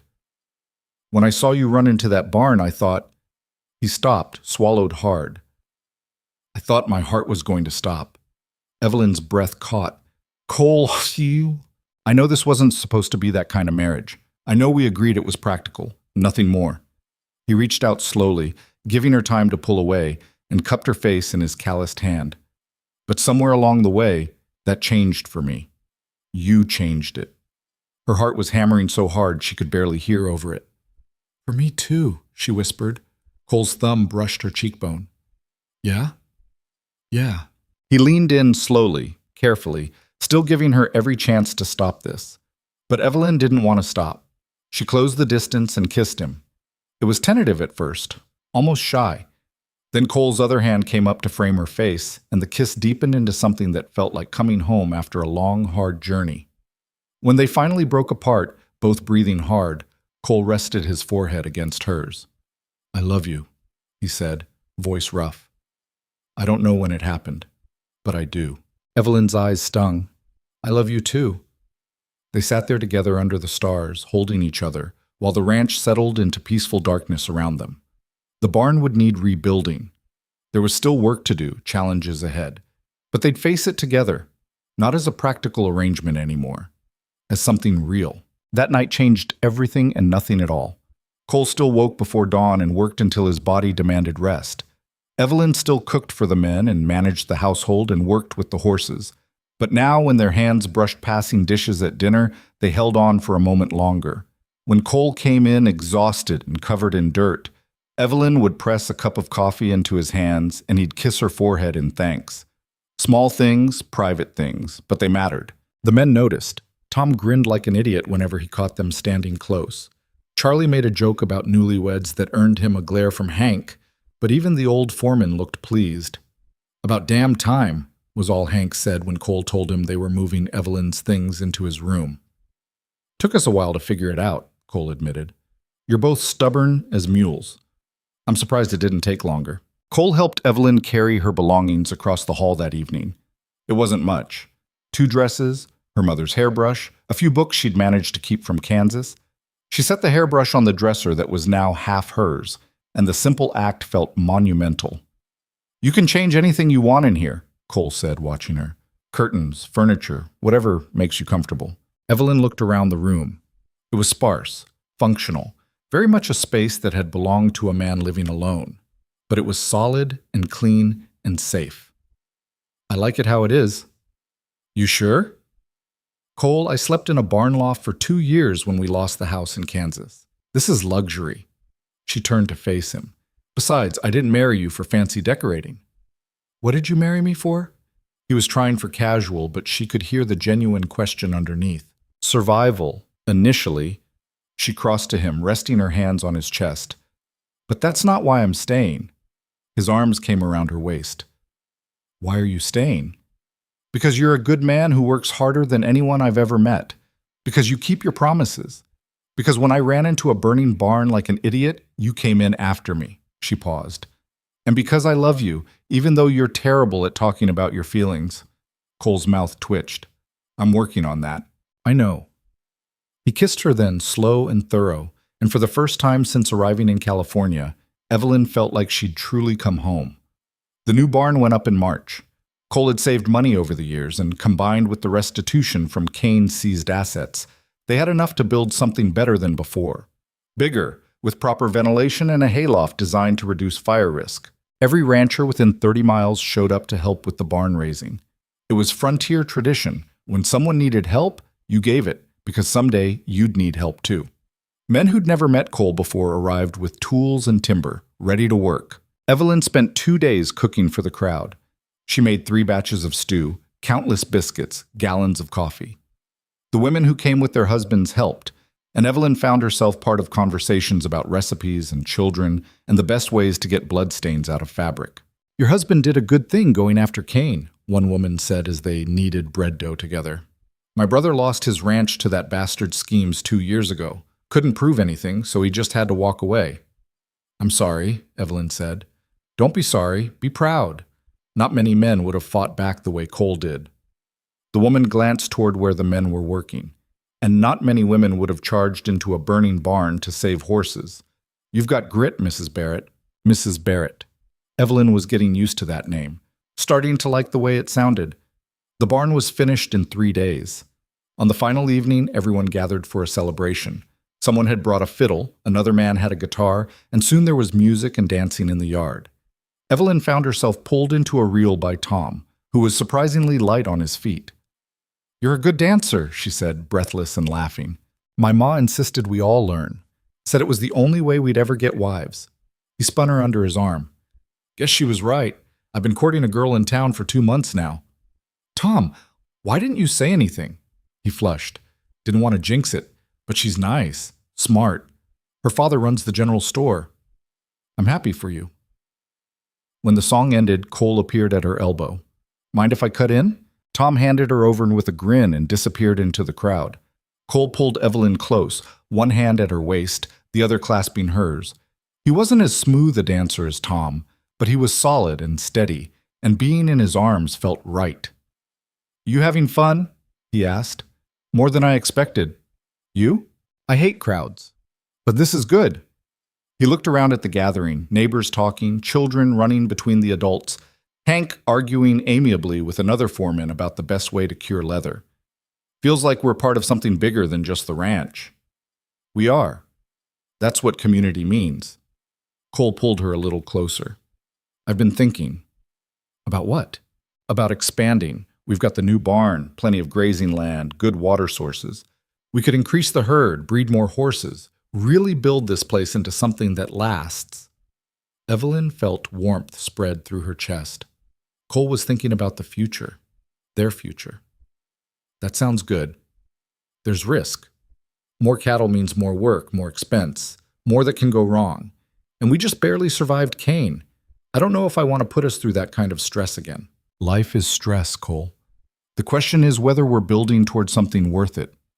He was quiet for a moment, swaying with her to the music. Then, "I want to build a family, kids, eventually. A legacy." He met her eyes. "Is that something you want?" Evelyn's breath caught. They'd never talked about children. The marriage had been too new, too uncertain. But now, with Cole looking at her like she held the answer to every question that mattered, she knew her response. "Yes, I want that too." Relief flooded his face. He kissed her there in front of everyone, nothing scandalous, just a quick press of lips that still managed to make Evelyn's cheeks heat. Around them, a few people whistled and cheered. "Get a room!" Charlie called out, laughing. "We have one," Cole shot back. "And unlike you, I actually use it." That got a round of laughter. Charlie clutched his chest in mock offense while his friends raised him about his hopeless attempts at courting. The party went late into the night. When the last guests finally left, Evelyn and Cole stood in the yard looking at the new barn. It was solid and clean, smelling of fresh timber and possibility. "Thank you," Cole said quietly. "For what?" "For staying, for fighting, for making this place feel like a home instead of just work." He turned to her. "I don't say it enough, but I'm grateful. For you." Evelyn leaned into his side. "You show it every day. That's enough." Spring turned to summer. The ranch thrived. They bought 20 more head of cattle and 3 new brood mares. The horses Evelyn had trained sold for good prices, and word spread that the Barrett Ranch had a woman who could gentle anything with 4 legs. People started bringing her their problem horses, animals that bucked or bit or refused to be caught. Evelyn worked with each one patiently, figuring out what made them afraid or angry, addressing the root cause instead of just forcing compliance. "You've got a gift," Hank told her one afternoon as she coaxed a terrified gelding to accept a saddle pad. The horse had been abused by a previous owner and would panic at the sight of tack. "It's not a gift, it's just paying attention." Evelyn kept her voice low and calm. "Horses are honest.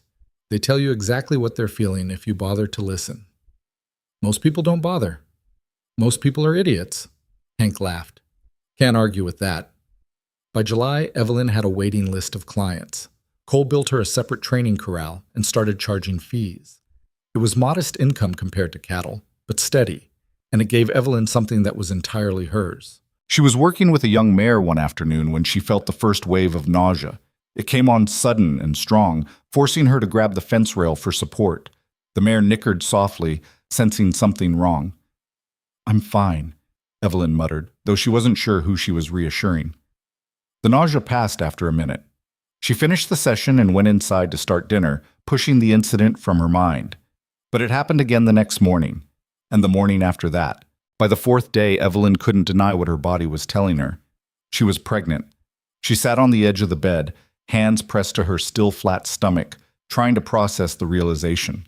They talked about children, wanted them, but the abstract idea was different from the concrete reality. She was going to have a baby, Cole's baby. The thought terrified and thrilled her in equal measure. That night she waited until after dinner when they were alone in their room. Cole was removing his boots, tired from a long day moving cattle to new pasture. "I need to tell you something," she said. He looked up immediately, reading the seriousness in her tone. "What's wrong?" "Nothing's wrong. I just... She took a breath. I'm pregnant. Cole froze, boot halfway off his foot. For a long moment he just stared at her, expression unreadable. Then he set the boot down carefully and crossed to her. You're sure? Pretty sure. All the signs are there. How do you feel? Scared, happy, nauseous mostly. She tried to smile. How do you feel? Cole cupped her face in both hands, looking at her with such intensity it made her heart skip. Like everything just got more real, and more terrifying, and more important. That's a lot of feelings for you. Yeah, well, you bring them out in me. He kissed her forehead, then her nose, then her mouth. We're having a baby. We're having a baby, she confirmed. Cole pulled her into his arms and held her tight. Evelyn felt his heart racing against her cheek and knew he was just as overwhelmed as she was. But they'd faced this the way they'd faced everything else, together. The pregnancy wasn't easy. Evelyn spent the first 3 months fighting nausea that made cooking nearly impossible. Cole took over breakfast duties, burning more pans than Evelyn could count before he got the hang of it. The men ate his attempts gamely, though she noticed they'd taken to keeping extra food in the bunkhouse. By the 4th month, the nausea eased, but was replaced by exhaustion so profound that Evelyn could barely stay awake past dinner. Cole insisted she rest more, cut back on the heavy work. I'm pregnant, not broken, she argued. I know, but you're carrying our child, and I'll be damned if I let you work yourself into the ground. Cole, Evelyn. His voice was firm but gentle. Let me take care of you. Please. She wasn't used to being taken care of. Her whole life had been about proving she didn't need help, that she could handle anything alone. But the earnest concern in Cole's eyes made her relent. Fine, but I'm not becoming useless. You could never be useless. He hired a woman from town named Martha to help with the cooking and heavy cleaning. Martha was 60, built like a barrel, and had raised 7 children of her own. She took one look at Evelyn and said, You're too thin and working too hard. Sit down before you fall down. Evelyn bristled. I'm fine. You're pregnant and exhausted. I've seen it 100 times. Now sit. Something about Martha's no-nonsense tone reminded Evelyn of her own mother. She sat. Over the following months, Martha became both help and friend. She taught Evelyn things about pregnancy her mother had never lived long enough to share, which foods helped with nausea, how to ease back pain, what to expect during labor. It's going to hurt like hell, Martha said bluntly one afternoon as they peeled potatoes together. Anyone who tells you different is a liar, but it's worth it. Every bit of pain is worth it when you hold that baby. Were you scared? With your first? Terrified. I was 16 and didn't know a damn thing. My mother had died the year before, so I had no one to ask. Martha's hands moved efficiently over the potatoes. But women are stronger than we think. You'll manage. Evelyn hoped she was right. Cole was attentive to the point of being overbearing. He worried constantly about her health, the baby's health, whether they were prepared, whether he'd be a good father. Evelyn finally had to sit him down and tell him to stop. You're making yourself crazy, she said, and me too. I just want everything to be perfect. Nothing's ever perfect. We just do our best and hope it's enough. She took his hand and placed it on her rounded stomach. Feel that? Cole's eyes widened as the baby kicked against his palm. That's our child, who's growing just fine despite your worrying. He kept his hand there, wonder spreading across his face. It's really happening. It really is. The ranch hands were excited in their own ways. Tom declared himself the baby's future honorary uncle and started carving a cradle in his spare time. Charlie insisted on building a bigger chicken coop so they'd have more eggs for the child. Luis brought Evelyn herbs his mother swore by for healthy pregnancies. Even Hank, gruff and practical, softened whenever the baby came up in conversation. You're going to be a good mother, he told Evelyn one evening. How do you know? Because you're patient and strong, and you don't quit when things get hard. That's what kids need. He paused. And Cole's going to be a good father. He'll worry too much and probably be overprotective, but his heart's in the right place. I know. You two are good together, built something real out of nothing. Hank looked out over the ranch. That baby's lucky to have you. Evelyn's eyes stung. Thank you. As her belly grew, Evelyn had to give up riding. It frustrated her endlessly. She missed the freedom of being on horseback, missed working with the horses directly. But Cole was adamant. and even she had to admit that the risk wasn't worth it. Instead, she supervised training from the fence, directing the hired hands on technique. It wasn't the same, but it kept her involved. One afternoon in late November, a rider came to the ranch, a young man Evelyn didn't recognize. He dismounted and asked for Mrs. Barrett. "That's me." He handed her a letter. "From Kansas, ma'am. Courier service asked me to deliver it since I was heading this way." Evelyn's hands trembled as she took it. She recognized her brother Thomas's handwriting on the envelope. She hadn't heard from him since he'd sold the ranch and disappeared. "Thank you." She paid the courier and went inside to read it privately. The letter was short and stilted, like Thomas didn't quite know what to say. "Evelyn, I heard from Mary Patterson that you married and moved to California. I don't know if you'll want to hear from me after everything that happened. I sold the ranch out from under you and left you with nothing. I'm not proud of that. I was broke and desperate and scared. The silver mines didn't work out. I lost everything I got from the sale trying to make it rich, and it didn't work. I've been working odd jobs in Colorado, barely getting by. I'm writing because I wanted you to know I'm sorry. I should have talked to you. Should have tried to save the ranch together instead of running. I was a coward. I don't expect forgiveness, but I wanted you to know that I think about you and hope you're doing all right. Your brother." Thomas Evelyn read it twice, emotions churning, anger that he'd abandoned her, sadness for the life they'd lost. Something that might have been understanding. She'd been desperate too, after all. She knew what fear could make people do. Cole found her sitting at the kitchen table, letter in hand. "Bad news?" "I don't know. My brother wrote. He's in Colorado, working odd jobs. Says he's sorry for selling the ranch." Cole sat down beside her. "How do you feel about that?" "I don't know," she admitted. "Part of me wants to stay angry. He left me with nothing." "And the other part?" "The other part remembers that he was scared and young, and our father had just died. People make bad choices when they're desperate." She set the letter down. "I made a desperate choice too. I married a stranger and moved across the country because I had $47 and no other options. That worked out, though. It did. But it could have gone very differently." She looked at Cole. "Should I write back? Do you want to?" "I think so. He's still my brother, and this baby—" She rested a hand on her stomach. "This baby should know they have an uncle, even if he's not perfect." Cole covered her hand with his. "Then write back. Forgiveness doesn't mean forgetting. It just means not carrying the anger anymore." "When did you get so wise?" "I married a smart woman. It's rubbing off." Evelyn wrote back that evening. She told Thomas about Cole, the ranch, the baby on the way. She didn't pretend everything was fine between them, but she left the door open. That felt like enough. December came cold and clear. Evelyn was enormous now, moving slowly, her back aching constantly. The baby was due in early January, and she was counting down the days. On Christmas morning, Cole gave her a rocking chair he'd built himself. It was beautiful work, smooth wood, sturdy construction, sized perfectly for nursing a baby. "I know you said you didn't need anything fancy," he said as she ran her hands over the armrests, "but I wanted you to have something special, for you and the baby." Evelyn's throat tightened.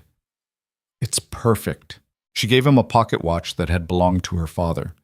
"He would have wanted you to have it. You remind me of him, the good parts." Cole turned the watch over in his hands, clearly moved. "I'll take care of it."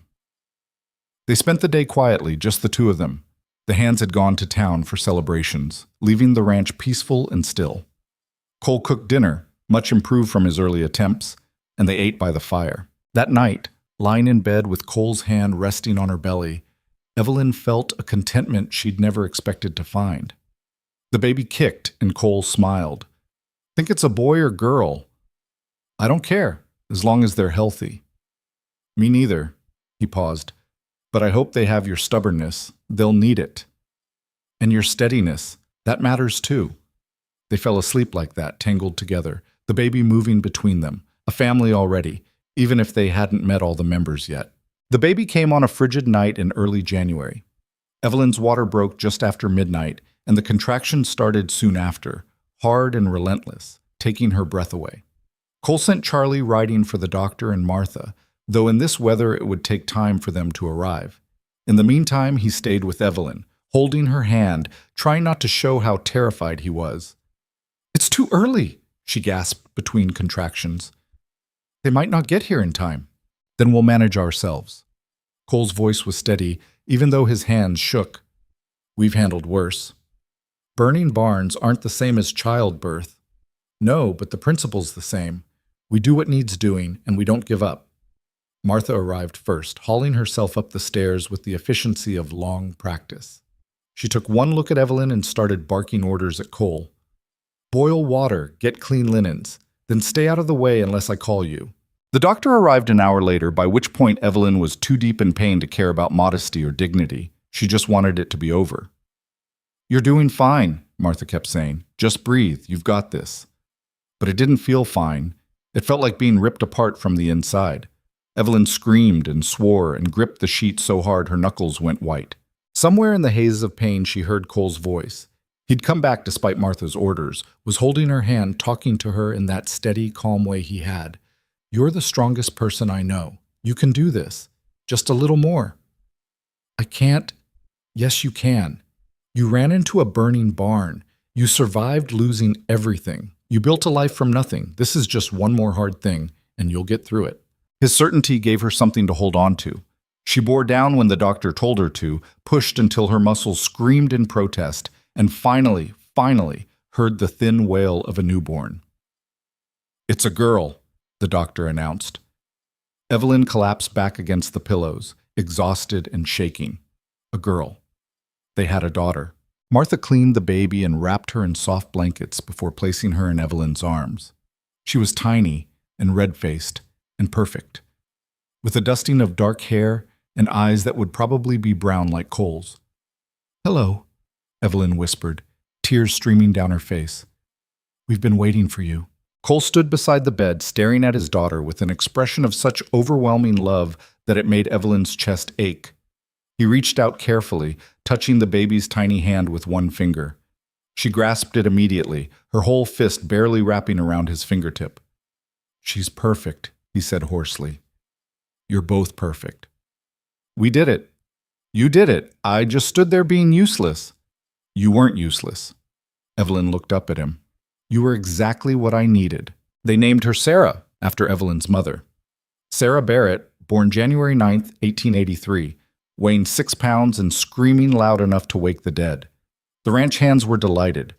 Tom brought the finished cradle, beautiful work that would last generations. Charlie contributed a hand-sewn quilt his sister had made. Luis gifted a silver cross that had been in his family for years, meant to keep the baby safe. Even Hank, who claimed to have no patience for babies, could be found rocking Sarah when he thought no one was watching. "She's got your determination," he told Evelyn one afternoon. "Already fights sleep like it's a personal enemy." "That's from Cole, I think." "Maybe it's from both of you. She's lucky that way." The first months were exhausting. Sarah needed constant care, feeding, changing, soothing when she cried. Evelyn was overwhelmed and sleep-deprived and completely in love. Cole helped however he could. He'd walk Sarah around the house at 2 in the morning when she wouldn't settle, singing old songs his mother had taught him in a surprisingly decent voice. He changed diapers without complaint, learned to swaddle, became adept at rocking her to sleep. "You're a natural," Evelyn said one evening, watching him cradle their daughter. "I'm terrified every second that I'll drop her or do something wrong." That makes 2 of us. But they figured it out together, the way they'd figured out everything else. And slowly, the ranch settled into a new rhythm, one that included the sound of a baby crying, the sight of tiny clothes drying on the line, the feeling of building something that would outlast them both. On Sarah's first birthday, Evelyn stood on the porch watching her daughter take wobbly steps across the yard, Cole hovering nearby, ready to catch her if she fell. The ranch spread out around them, fields green with spring growth, horses grazing peacefully, the new barn standing solid against the sky. She thought about the desperate young woman who'd answered a newspaper advertisement 2 years ago, about how lost and alone she'd felt. That woman wouldn't recognize the life Evelyn had now. Cole came to stand beside her, Sarah balanced on his hip. "What are you thinking about?" he asked. "How far we've come. How different everything is. Better or worse?" Evelyn looked at her husband and daughter, at the home they'd built through stubbornness and hard work and love that had crept up on them when they weren't paying attention. So much better, she said. Better than I ever imagined. Cole kissed her temple. We're just getting started. And watching Sarah laugh at something only she could see, Evelyn believed him. The years moved faster than Evelyn expected. Sarah grew from a wobbly toddler into a fierce little girl who inherited her mother's way with horses and her father's quiet determination. By the time she was 5, she could ride better than some of the ranch hands, and she had opinions about everything. That mare needs gentling, not breaking, she announced one morning at breakfast, mimicking phrases she'd heard Evelyn use 1,000 times. Cole hid a smile behind his coffee cup. Is that so? Mama says forcing a horse just makes it mean. You have to earn trust. Your mama's usually right. Always right, Evelyn corrected, earning her a look from Cole that made her stomach flip even after all these years. The ranch had grown substantially. They ran 500 head of cattle now and had developed a reputation for producing some of the finest horses in California. Buyers came from as far as San Francisco specifically to purchase Barrett-trained animals. Evelyn had expanded her training operation into a real business. She employed 2 assistants and had a waiting list that stretched months. The income was substantial enough that it gave them financial security she'd never thought possible, but success brought its own challenges. In the spring of 1888, when Sarah was 6, Thomas showed up unannounced. Evelyn was working in the training corral when she saw a thin, weathered man riding toward the house on a horse that had seen better days. She didn't recognize him at first. He looked 20 years older than the brother she remembered, worn down by hard living and harder choices. Thomas? She climbed out of the corral, heart hammering. He dismounted slowly, like his body hurt. Hey, Evie. No one had called her that since Kansas. The nickname hit her harder than she expected. What are you doing here? I know I should have written first, but I was in Sacramento and I thought... He stopped, looking around at the ranch with something like wonder.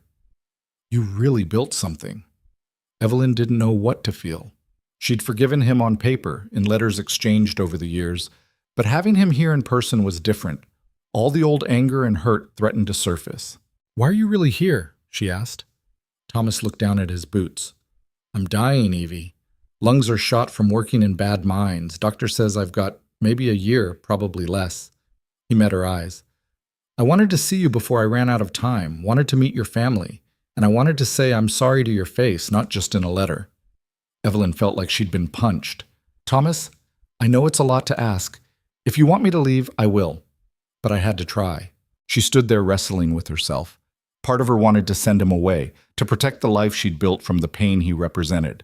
But another part, the part that remembered playing in creek beds together as children, remembered him teaching her to ride, remembered him crying at their mother's funeral, couldn't do it.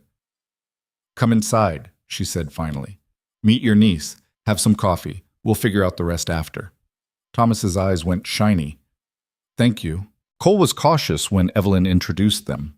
He shook Thomas's hand, but kept himself between his brother-in-law and his family, protective in that quiet way he had. Sarah hid behind her father's legs, uncertain about this stranger. This is your Uncle Thomas, Evelyn told her daughter. He's my brother, from Kansas. Sarah peeked out. The one who sold the ranch? Thomas flinched. Cole's jaw tightened.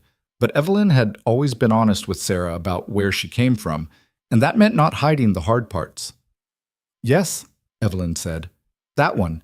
But people make mistakes, and sometimes they get a chance to make amends. Over dinner, Thomas told them about his years in Colorado, the failed mining ventures, the desperate scramble for work, the slow realization that he'd thrown away everything that mattered chasing something that was never going to materialize. He didn't make excuses, didn't try to minimize what he'd done. He just laid it out plain and took responsibility. I was a coward, he said. I got scared when Pa died, and instead of being the man he raised me to be, I ran. Left you to deal with the consequences alone. He looked at Evelyn. I'll regret that until the day I die, which apparently won't be that far off. Cole spoke for the first time since they'd sat down. You got somewhere to stay? Thomas shook his head. I've got a little money saved. I'll find a boarding house in town. Stay here, Evelyn said. Both men looked at her in surprise. Stay here, she repeated. We've got an extra room in the bunkhouse. You can work if you're up to it. Light duties, nothing that'll strain your lungs. And you can spend whatever time you've got left with family instead of alone in some boarding house. Evie, I can't ask you to. You're not asking. I'm offering. She reached across the table and took his hand. You're my brother. You made mistakes, and I was angry for a long time. But holding on to that anger won't change the past. It'll just poison the future. Thomas's face crumpled. He gripped her hand like a lifeline. I don't deserve this. Probably not. But that's not really the point, is it? Cole cleared his throat. You'll pull your weight as much as you can. You'll be respectful. And you'll be good to my daughter and my wife, or we'll have problems. Clear? Crystal clear, and thank you, both of you. Having Thomas at the ranch was strange at first. Evelyn would catch glimpses of him and have to remind herself this wasn't the confident young man who'd left Kansas. This was someone broken down by regret and illness, trying to make what peace he could. But slowly, carefully, they rebuilt something. Thomas taught Sarah card games their grandfather had taught them. He helped Hank with tack repair when his breathing allowed. He sat with Evelyn in the evenings and told her stories about their parents she'd never heard. Ma would have been proud of you, he said one night, building all this from nothing, being brave enough to take the chance. I didn't have much choice. You always have a choice. You could have given up. Lots of people would have. Thomas coughed, the wet, rattling sound that never seemed to leave him anymore. But you didn't. You fought. That's all Ma ever wanted for us, to be fighters. Sarah adored her uncle. She'd climb into his lap and demand stories about Kansas, about the ranch that used to be, about the grandparents she'd never met. Thomas would tell them in his quiet, wheezing voice, and Sarah would listen like he was revealing the secrets of the universe. Uncle Thomas says you used to race horses against the neighbor boys and beat them every time, Sarah announced at dinner one evening. Evelyn laughed. Did he tell you I got in trouble for it? Ladies weren't supposed to race. Did you stop? No, I just got sneakier about it, Sarah grinned. Good. By fall, Thomas's condition had deteriorated. He struggled to walk more than a few steps without stopping to catch his breath. The doctor came and left medicine that didn't do much except make Thomas sleep. One October evening, Evelyn sat with him while he rested in bed. He looked small beneath the blankets, nothing like the brother who used to seem invincible. I'm glad I came, he said quietly. These last few months, seeing you happy, meeting Sarah and Cole, being part of something good, it matters. Makes all the mistakes hurt a little less. I'm glad you came too. Take care of each other. Don't let stubbornness or pride get in the way of telling people you love them. He coughed weakly. I wasted so much time being too proud to admit I was wrong. Don't make that mistake. I won't.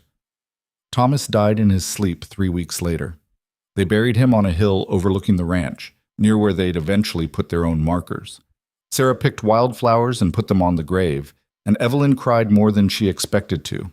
You gave him a gift, Cole said that night as they lay in bed. A chance to make things right before the end. Not everyone gets that. I'm glad I did it, even though it hurt. That's what makes it matter. The easy things don't count for as much. The years continued their relentless march. Sarah turned 10, then 12, then 15. She grew tall and lean and stubborn, with her mother's skill with horses and her father's head for business. She could outrope most of the ranch hands and had strong opinions about everything from cattle breeding to women's suffrage. I don't see why I can't go to university, she argued at dinner one night when she was 16. I'm smarter than half the boys in town, and I actually want to learn. It's not about being smart, Cole said carefully.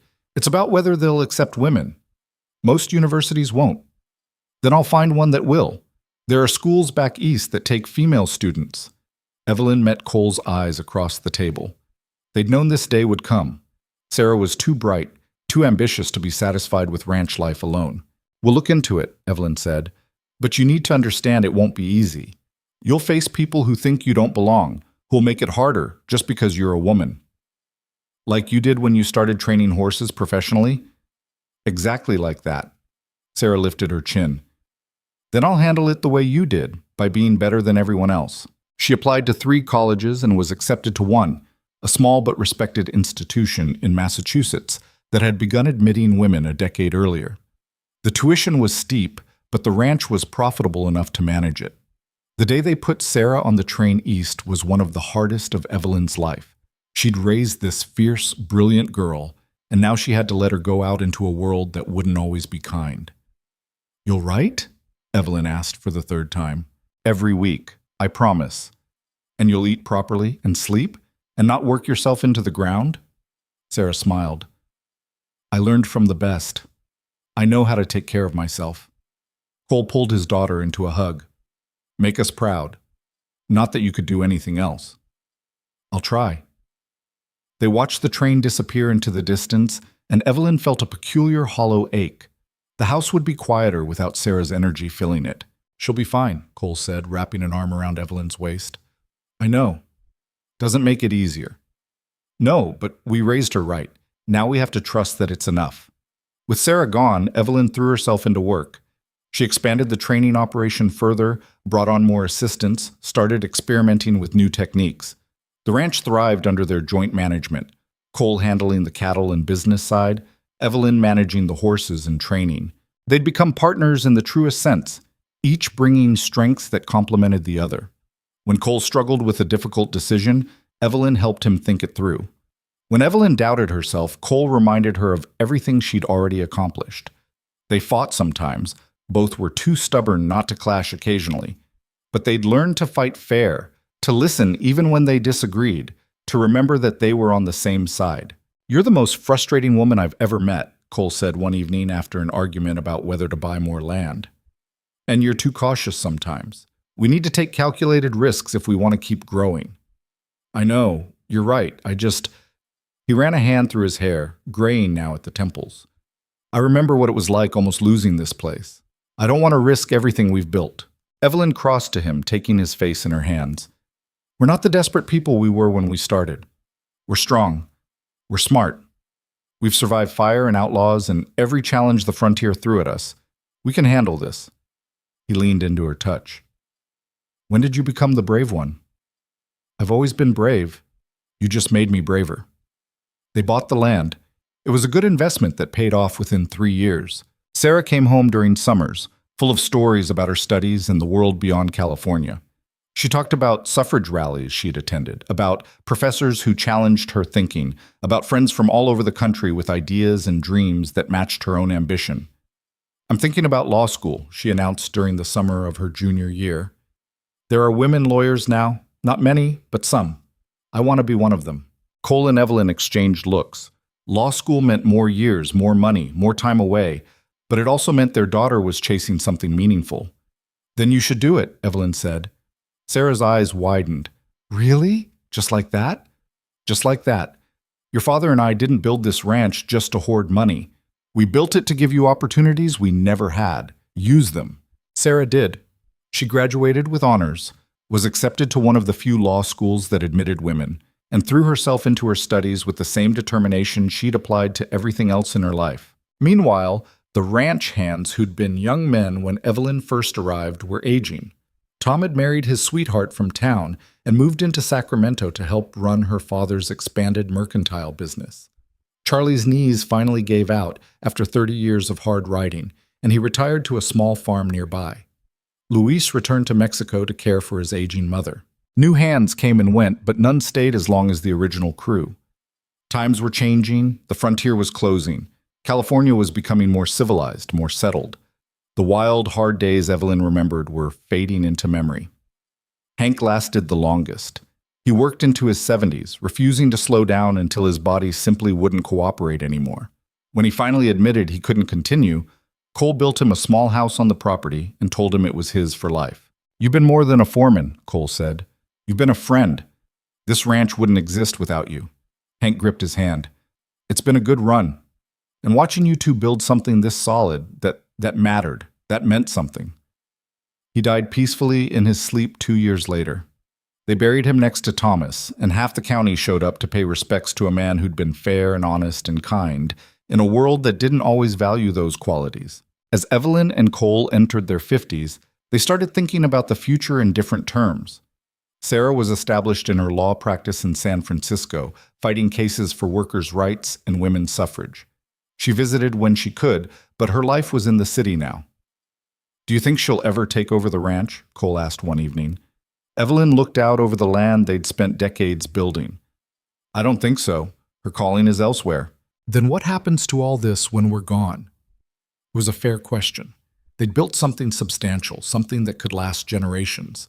But if Sarah didn't want it, what became of their legacy? We could sell it, Evelyn suggested, while we're still alive to see it go to someone who'll care for it properly. Cole was quiet for a long time. That feels wrong somehow, like giving up, or like knowing when to pass the torch. They sat with the question for months, watching the seasons change, watching the ranch operate with the smooth efficiency of decades of experience. Finally, a solution presented itself from an unexpected source. Jack's nephew, a young man named David, who'd been working on the ranch for 3 years, approached them one evening after dinner. "I know this might sound presumptuous," he said, nervous but determined, "but I wanted to ask if you'd ever consider selling the ranch.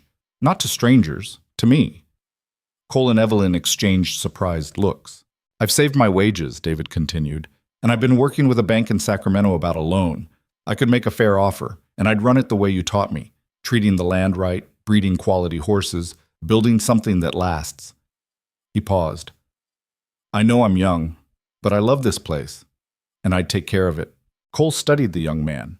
He saw echoes of himself at that age, ambitious but uncertain, wanting something to build a life around, willing to work himself to the bone to make it happen.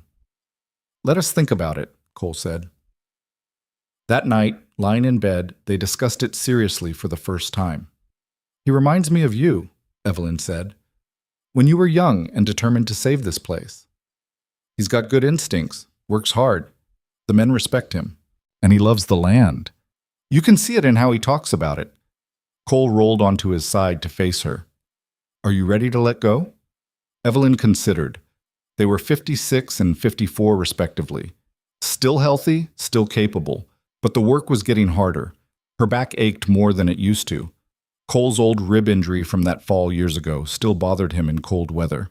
"I think I might be," she said slowly, "not letting go of everything, but letting go of the responsibility. We could keep the house and a few acres, let David run the operation, stay involved as advisors if he wants, but not carry the weight anymore. What would we do with ourselves? I don't know. Rest, maybe. Travel. Visit Sarah more often. Actually enjoy the life we built instead of just working to maintain it." Cole reached for her hand, threading their fingers together like he'd done 1,000 times before. "Okay, let's do it." The negotiations took 6 months. David secured his loan, they settled on a fair price, and the papers were signed on a cool morning in October of 1905. David took ownership of the ranch proper while Cole and Evelyn retained the house and 5 surrounding acres. It felt strange at first watching someone else make decisions about the land, but David was careful and respectful. He asked their advice regularly. He honored the legacy they'd built while making his own mark, and for the first time in decades, Evelyn woke up without a crushing list of responsibilities. She could work with horses if she wanted to, and she often did, but she didn't have to. She could spend afternoons reading, or walking the property, or simply sitting on the porch with Cole watching the world go by. "Is this what retired feels like?" she asked one afternoon. Cole, dozing in the chair beside her, cracked one eye open. "I think so. It's weird." Good weird or bad weird? Too soon to tell. But it turned out to be good weird. They traveled to San Francisco to visit Sarah, who'd married a fellow lawyer and was making headlines with her advocacy work. They went to the ocean for the first time, and Evelyn stood in the surf laughing as waves crashed around her ankles, while Cole looked on with fond exasperation. They grew old together in the house they'd built, watching the ranch continue to thrive under new management. David married and had children who ran wild through the same fields Sarah had played in. The circle continued. In 1918, when Evelyn was 64 and Cole was 66, Sarah came home for an extended visit, bringing her 2 children, a daughter named Evelyn after her grandmother, and a son named Thomas after the uncle who'd found redemption in his final months. "I want them to know where they came from," Sarah said. "The real story, not some sanitized version." So Evelyn told them. She told them about answering a harsh newspaper advertisement out of desperation, about marrying a stranger and boarding a train toward an unknown future, about learning to cook for ranch hands and gentle wild horses and survive in a place that demanded everything you had. She told them about the fire, about Cain, about fighting for what they'd built, about Thomas coming home broken and finding forgiveness, about the hard choices and the scared moments and the times she hadn't been sure they'd make it. "Were you ever sorry," young Evelyn asked, "that you came here?" Evelyn looked at Cole, white-haired now, but still solid, still steady. She looked at Sarah, who'd become everything Evelyn had hoped and more. She looked out at the land that had tested her and shaped her and given her a life she never could have imagined. "Not once," she said. "Not ever." Cole reached for her hand and she took it automatically. 66 years old, and they still reach for each other without thinking. Still fit together like pieces of a puzzle that had taken time to align but had locked into place perfectly once they had. "The secret," Cole said to his grandchildren, "is that your grandmother is the bravest person I ever met. She charged into a burning barn to save horses. She stood up to outlaws. She built a business from nothing. She made me believe in things I'd stopped believing in." "Like what?" young Thomas asked. "Like love. Like partnership. Like the idea that taking a chance on someone could change your whole life." Evelyn's eyes stung. Even after all these years, Cole could still surprise her with his honesty. "Your grandfather taught me that strength isn't about never being afraid," she added. "It's about being afraid and doing what needs doing anyway. He taught me that asking for help isn't weakness, that building something good takes time and patience and the willingness to keep going even when you want to quit." They sat together on the porch as the sun set over the California hills, 3 generations bound by blood and story. And Evelyn thought about the scared young woman who'd stepped off a train in San Francisco with $47 and no idea what she was walking into. That woman would be proud of what came after, proud of the life built from desperation and determination, proud of the love found in the most unlikely circumstances, proud of the legacy that would continue long after she was gone. Cole squeezed her hand, and she squeezed back. They'd done it. They'd taken nothing and built something that mattered. They'd survived when survival seemed impossible. They'd loved when love was the furthest thing from their minds. And in the end, that was enough. More than enough. It was everything. Years later, when both Cole and Evelyn were gone and buried on that hill, overlooking the ranch beside Thomas and Hank and all the others who'd helped build this place, their story lived on. Sarah told it to her children, who told it to theirs. It became family legend, the mail-order bride who could outride any cowboy, and the lonely rancher who'd learned to open his heart. The details got embellished over time, the way stories do, but the core remained true. 2 desperate people had found each other in the hardest circumstances, had chosen each other again and again through fire and struggle and fear, and had built something beautiful from the ashes of their old lives. The ranch still stands, over a century later. Different owners now, different cattle, different horses.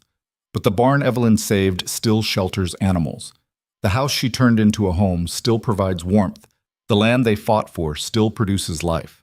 And sometimes on quiet evenings when the wind moves through the grass just right, you can almost hear echoes of their story.